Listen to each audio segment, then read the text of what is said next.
കണ്ണൂർ മുണ്ടേരിക്കടവ് സതീശൻ റോഡിന് സമീപം കിണർ കുഴിക്കുന്നതിനിടെ കയർ പൊട്ടി വീണ് 2 തൊഴിലാളികൾ മരിച്ചു. ചേലേരിമുക്ക് സ്വദേശി അബ്ദുൽ ഗഫൂർ, കണ്ണൂർ അത്താഴക്കുന്ന് സ്വദേശിയും ഇപ്പോൾ കണ്ണാടിപ്പറമ്പ് ടാക്കീസ് റോഡിൽ താമസക്കാരനുമായ രാജേഷ് എന്നിവരാണ് മരിച്ചത്. വ്യാഴാഴ്ച പുലർച്ചെ 6:30ഓടെയായിരുന്നു അപകടം.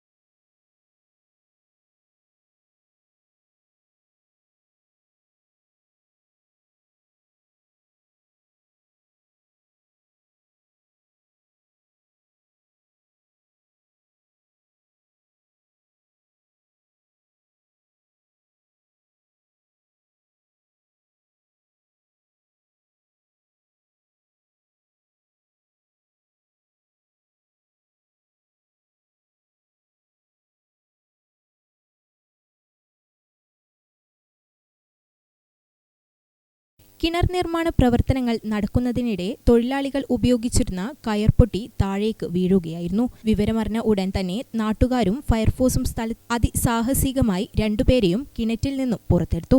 ഉടൻ കണ്ണൂർ AKG ആശുപത്രിയിൽ എത്തിച്ചെങ്കിലും മരണം സംഭവിക്കുകയായിരുന്നു. മൃതദേഹം പോലീസ് ഇൻക്വസ്റ്റിന് ശേഷം ആശുപത്രി മോർച്ചറിയിലേക്ക് മാറ്റി.